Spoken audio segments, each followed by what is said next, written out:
Alan's going to sing, and then I'm going to talk a little, and Alan's going to sing. I try and keep my singing to other times. So, yeah.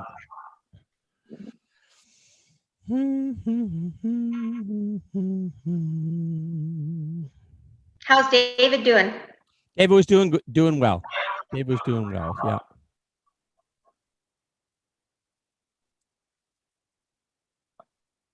Oh, are we live right now?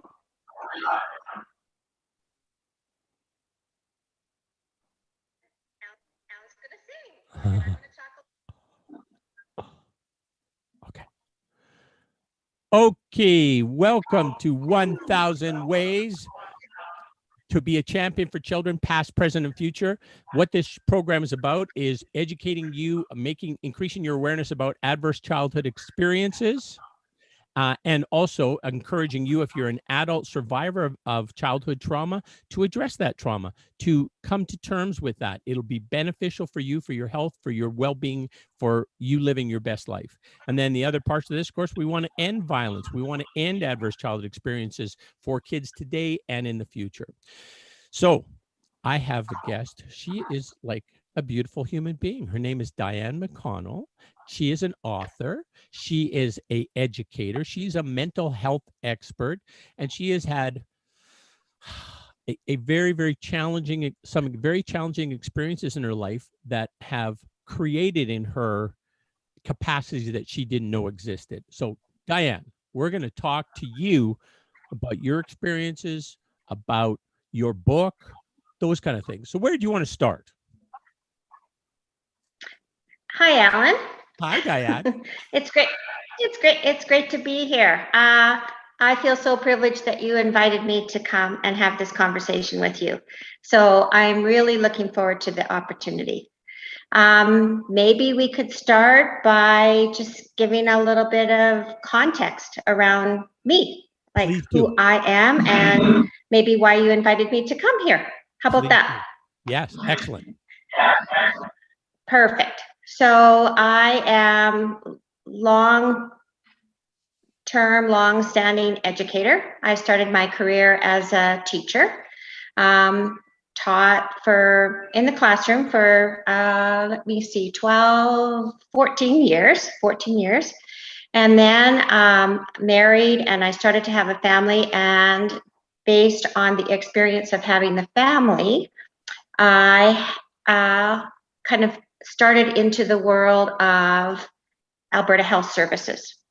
My home is in Alberta, and my children were born premature, two of them, two boys. I shouldn't say all of my children, two boys, premature. So we quickly kind of entered into a life of what it was like to have a health services person close at hand and nearby. As the boys grew and they became 1 and then 2 years of age, some complexities started to surface. My youngest was referred at a year of age to the Boston, Massachusetts Eye and Ear Institute because of retinal disease. And we traveled 31 times with him for eye surgeries. And the end result was that he had his eyes removed. So at the age of 3, I was the mom of a totally blind little boy, and that kind of freaked me out. I left teaching at that point, and I went back to university like kind of a teacher-minded person would do. If I didn't know the answer, I'm sure it's in the cognitive grasp of learning. So back to university I went to find out what it would be like as a teacher to be teaching a child with a pretty significant visual impairment or even blindness like my son. So I had a big change in career path from there.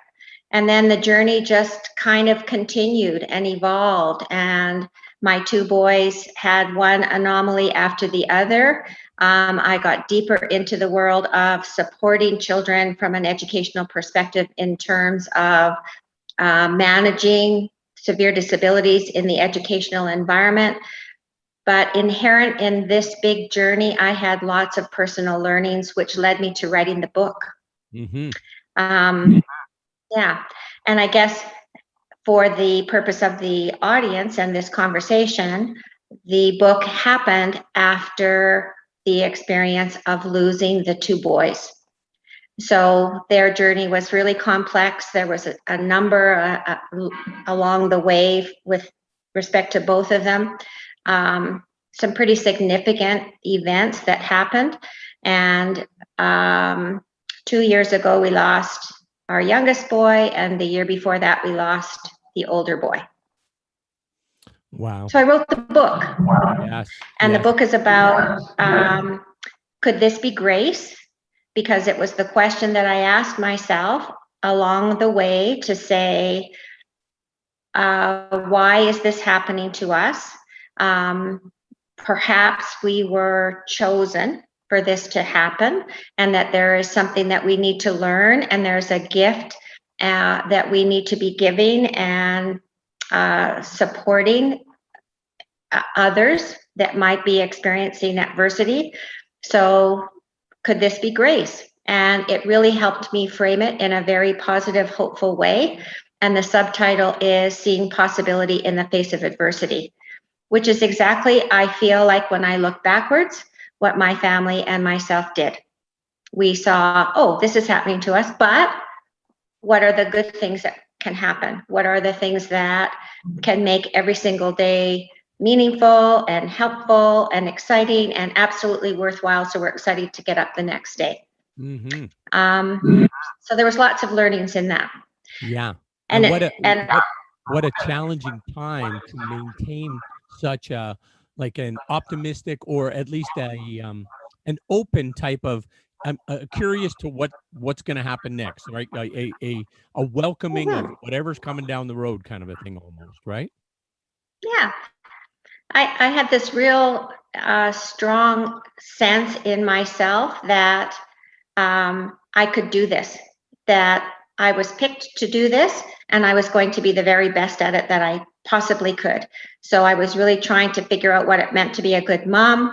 I was trying to figure out what it meant to be a really good educator, perhaps leader in the field, and that made every single day worthwhile. And it's really hard for me to put the context around this as you ask me the question, because the journey was 25 years and it was really, really complicated. And there are two stories, because I had two boys and I have three children. So I had an older daughter, which added some complexity to the whole thing in terms of family and what does that mean. And so it's really hard to give you an executive summary of what that is. You got to read the book. Understood. It's only fair. And when is the book being released? I'm hoping that it will be released soon. It's in its very final stages of in the publication journey, which was a really kind of intriguing experience for me. But I just approved 2 weeks ago the final layout, which means in my brain that once I've approved it, then it goes to print. And I'm hoping that in September I'll see the copies arrive. Got it. And you're going to sell paper copies and electronic copies. Got it. You betcha. Cool. Yeah. Well, that's great. And I'm also setting up a website.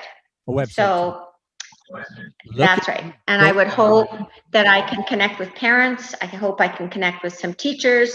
I'd love to connect with healthcare providers in terms of supporting them in the work that they do, because absolutely it's beautiful work, but in and of itself, there are challenges, and it can be really hard work.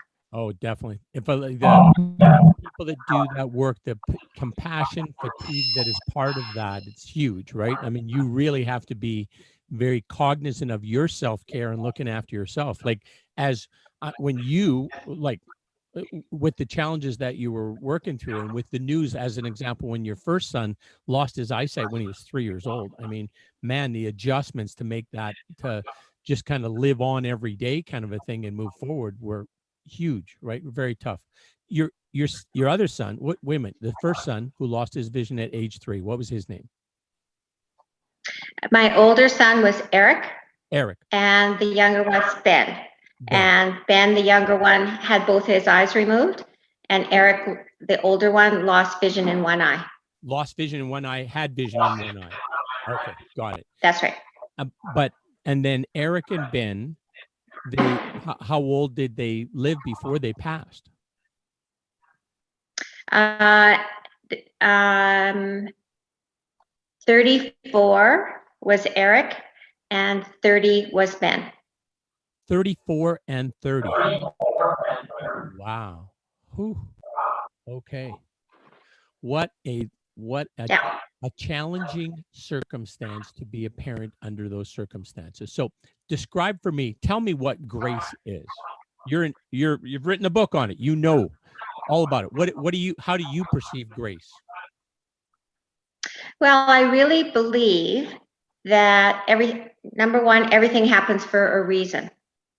That the things that are in front of you are there because you're meant to learn something. And if you don't learn what it is that you're meant to learn, then there's something that comes in front of you that gets a little bit louder, that gets a little bit bigger, that helps you move through that learning that you're supposed to acquire on the journey towards self-actualization. Okay. So really finding out who you are, what it means to be human, how to be with respect to do as a human being. And I think grace is that opportunity every single day to do the things or learn the things that we're meant to learn. Got it. Okay. So we all have a reason for being here. There's that we're to follow, that if we want to live our best life, we have a path to follow that's there for us. Right. We have to be aware of that path. And then the opportunity to come back and try every day, even if you might be beaten up and bloodied, that's grace. That's the opportunity to have another go at it, kind of a thing, and contribute and learn from what you can learn about it. Yes? Right. So do you want me to give you a story to illustrate that point? If I would love that, if you would. When I was teaching, I had an idea or a belief in my heart of what it meant to be a good teacher. And if I were to summarize that, I would say that a good teacher knows what to do. So every student that is in their classroom that graces their presence, the teacher knows what to do to reach and teach that child. And that was my measure and my marker of being a good teacher. And then I had Ben, that was a blind student, and I didn't know what to do or what it meant to be a good teacher. So I went back to university and I studied in terms of what it would mean to be a teacher for a blind student. And I had a belief in my mind that if I knew the right strategies, the right program, or the right processes for him as a teacher, then he would acquire the skills that he would need to have to be existing in the world as a sighted person. He could perform and be present, and no one would really recognize that he was blind. And for me, that was my belief in terms of being a good teacher. And so when I kind of was following that journey and chasing that dream in university, and I wasn't finding the answer, and I kept going forward, I ended up in the PhD program, still looking for this answer. And when I did my research and I was interviewing successful blind adults about their school experience, thinking, I can't find the answer, maybe they can tell me. They're successful blind adults. They're going to be telling me what it was in school that helped them get to that point. And what I learned is that it really didn't have anything to do with being in the world as a blind, pretend to be sighted person. It had to do with relationships and acceptance of this differentness that was blindness, and that a blind person's life is different from my life, but it doesn't mean it's less than my life. Right. And it really opened my eyes, and I said, oh my gosh, I have this belief about my son, which really says I don't accept him, and being blind isn't good enough. You need to be so skilled that I wouldn't know that you're blind. And I really started to see him as a person, and I recognized I haven't connected with you. I'm missing the joy, and I haven't been curious about what it means to be blind. And I connected with him in a way that I had never connected with him before, and was curious about his blindness. And then I encouraged him to be curious about sighted. And we just had these parallel journeys that we shared together, and each one was as valuable as the other. So that's a really good example of what I'm talking about in terms of could this be grace? Excellent. Makes really good sense. Yeah, we look at something different, and usually with fear, right, of something different, or at least uncomfortableness with, let's call it that. And in your case, you got to the place where you could just kind of embrace that difference and find the beauty or the best parts of that difference. Would that be a fair statement? Am I kind of? That's total, yeah, that's totally true. And really instill in the person that they have a contribution to make, and that they belong, and that they're valued, and that they're important. And for my son, I mean, as a blind student, he loved school, and he was an academic, and he had a very, very good view of his capabilities. He had lots of confidence, lots of self-esteem. And I mean, I want to share, he went on to travel. I mean, he joined Rotary. He ended up going to Brazil as a blind student. He went to university down in Ottawa. He did a little co-op exchange in Scotland for a year. He came back, he went to Victoria into law school, and he actually articled, and he went to the bar. So before he passed, he was a lawyer. And yet, along that journey in his university career, he never once had a semester where he didn't have a significant hospital stay. Broken limbs, seizures, respiratory problems, and yet, boom, he bounced back and did his studies, and he was away from home. And so I think it's a really powerful message in terms of instilling in an individual, you are valued. I see you, you have a contribution to make, and wow, I am happy you are here. Yeah. And I mean, really, the achievements he did for not being sighted to be able to pull that off and even travel, right? There's a lot of non-sighted people that probably never believe that they can do any of those things because they don't have a Diane saying, yes, you can. Yes, you're enough. Yes, get out and get it done, right? There's a reason for you being here, right? Yeah. Wow. Yeah, that's in the end, a parent should never lose a child. That should never happen. That's not the way it's supposed to happen ever, right? I mean, they're supposed to be burying us, not the other way around. So that still had to be a horrendous thing for you to kind of come to terms with, I guess. What made that not easier? What made that a way that you could move forward? How did you deal with that? That's what I'm trying to get at, I guess. I don't know how I could deal with that, actually, if I lost a child. I'm not sure if that is a very difficult to recover from, I believe, even for a relationship to recover from, right? Well, I think the word recover doesn't fit. Okay. Because I would say, have I recovered? No. I mean, it's like a little bit of a roller coaster. There are things that happen, and I have this huge wave that comes over me where I miss them terribly. Sure.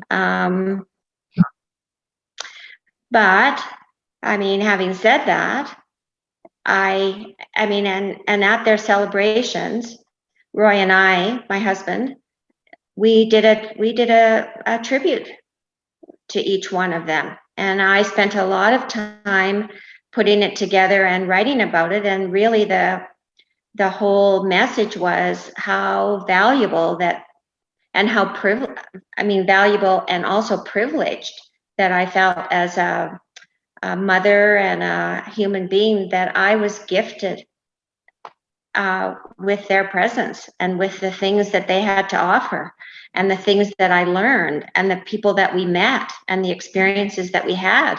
And I'm so grateful for that. Mhm. And so, and I feel like the book is a way to kind of share that. And as tragic as it feels in my life, and how deeply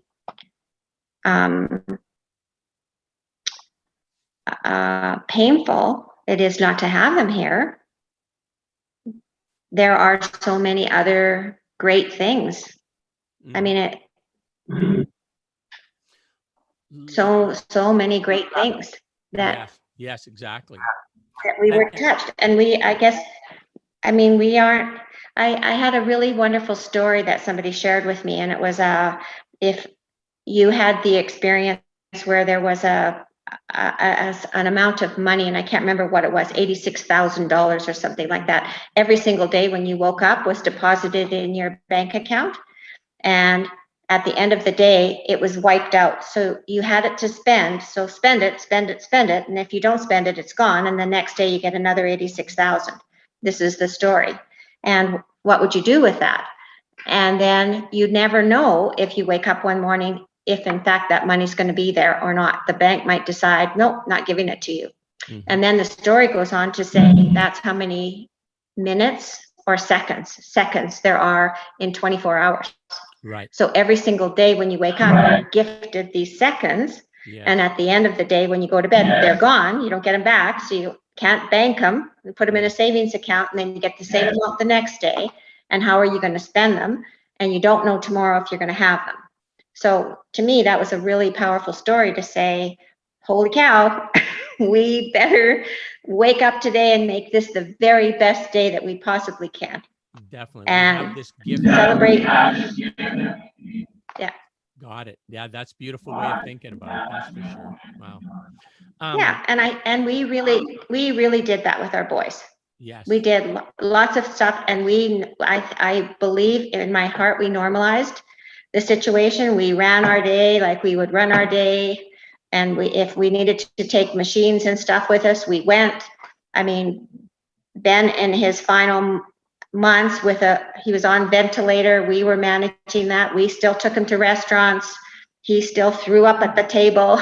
We cleaned it up, finished our meal, out we went.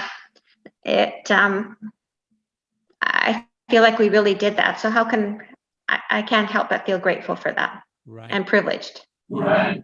Yes. What an experience you've had, and your desire, your writing the book is a way that you have of sharing that experience with others who might be going through very similar ones, and to give them some hope and to give them a different perspective to look at the situation they're in. Because I'm sure a lot of times there's some people that would look at on as very resentful. Like, why did this happen to me? Well, that's what you started with, right? That's where everybody would start with. Why did this happen with me? Probably there's a lot of people that never get beyond that, right? It's just, there's a lot of resentment and do what they have to do in the circumstance they're in, but not be very engaged or thankful, for sure, about it, right? Would that be a fair statement? I would think that most people would be in that situation. Mhm. So, yeah. Yes. But you, with your optimism, with your dedication, with your zest for life, you said, no, that's not how we roll. This is how we roll. We're going to No. our boys are going to have the best life they possibly can. They're going to have all the experiences we can provide for them. So that's beautiful. That's beautiful. That's good. Yes. Yeah. And your book again is going to be coming out. The book. Go ahead. Sorry. I was just going to say, so the book really walks you through a little bit of a journey with know yourself and really understand what your belief system is, because your belief system drives your decisions. And so I share a little bit about how I went, oh, I didn't realize that's what I thought, which isn't really what I should have thought. And then I go on to say, and really pay attention to know the other. and don't make these assumptions, and think about what the backstory is and create that compassionate space, because first and foremost, everything is based on relationship. And we can't exist in isolation. We are absolutely dependent on those relationships, and it makes life absolutely worth living.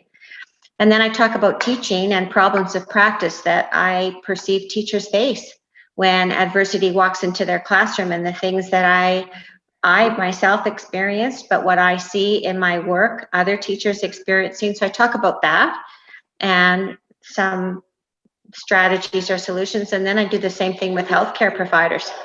The problems of practice based on all of the stories that we had and the horrific kinds of things that went, what? What? Are you kidding me? And so there was lots of learning. And I mean, the very most powerful story I have, if you would allow me to share it, Please. was a doctor in the ICU, Ben's doctor, that is a pediatric pulmonary specialist. And she was really amazing. And one of the first things that she did is she recognized that triage for Ben was not a helpful thing. When we had him at home and he was on ventilator, we could recognize when he needed to be hospitalized because we couldn't manage him.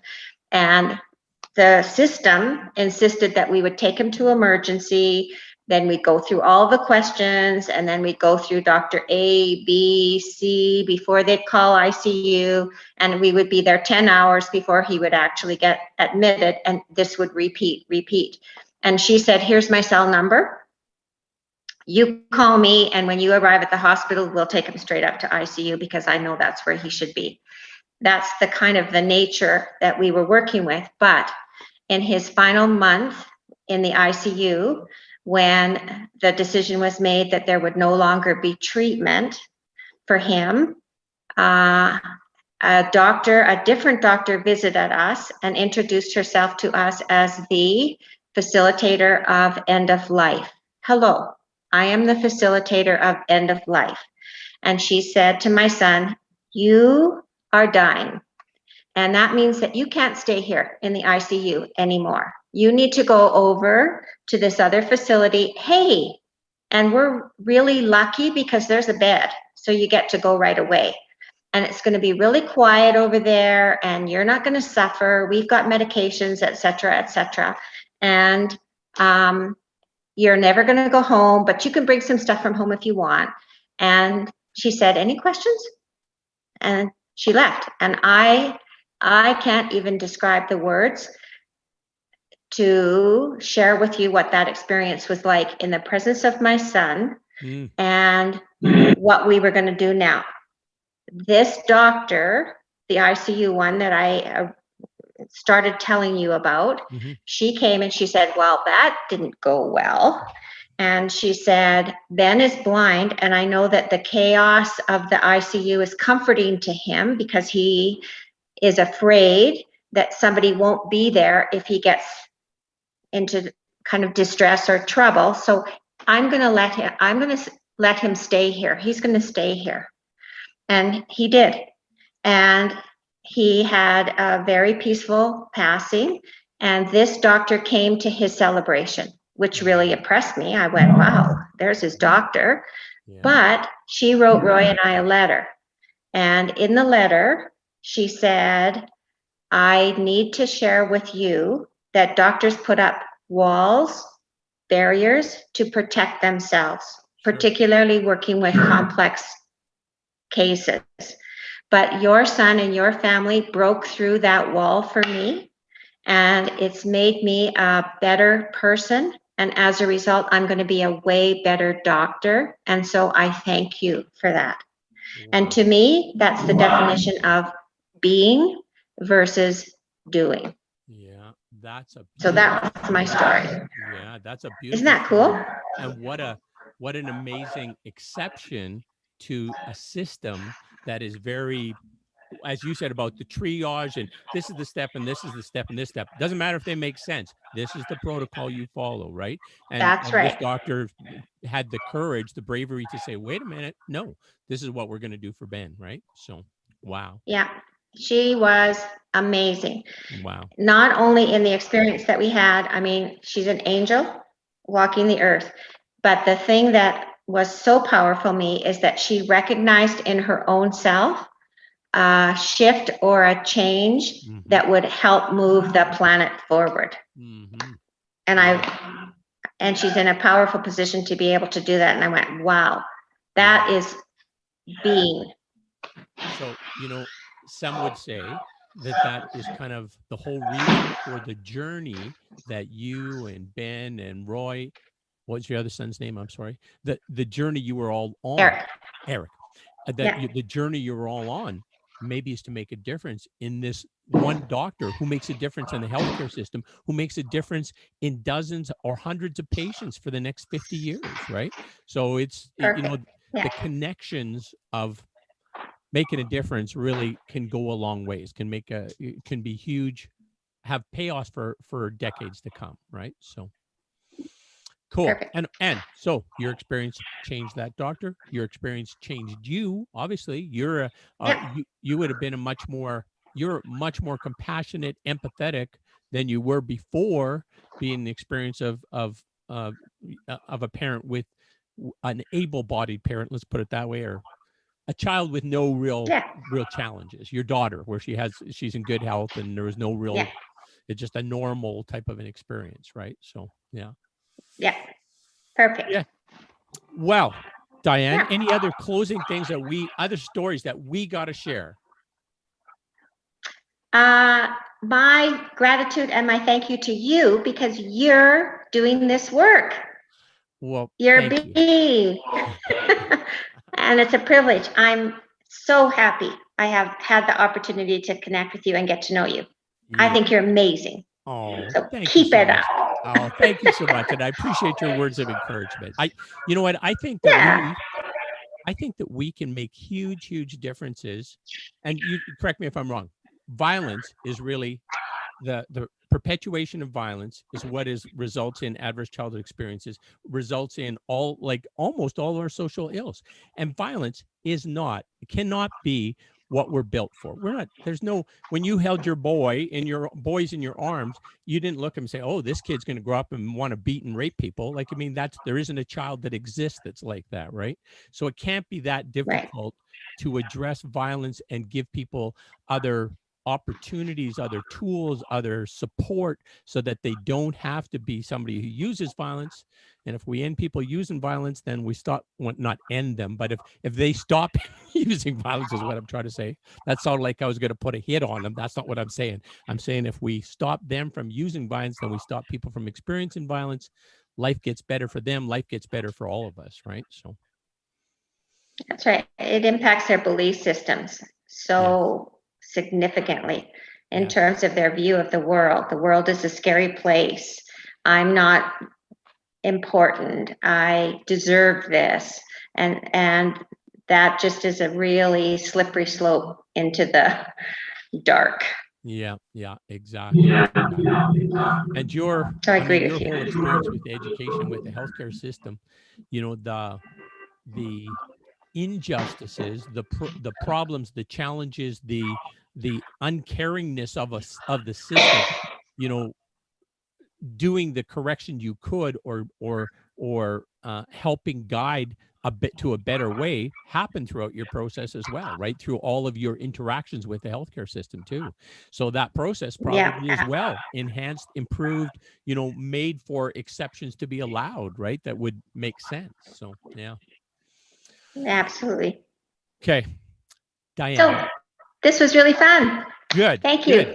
Good. Well, thank you. I appreciate it, Diane. And when you get your book out, let me know so I can share it so people can know where to go buy it. It's your experience. It's great that your experience is going to yield this your advice, your direction, your sharing of your experience that make a difference in people's lives. It's amazing. Diane McConnell, you are a beautiful human being, and I thank you very much for being my friend. Thank you. Right back at you. You're All top of my list.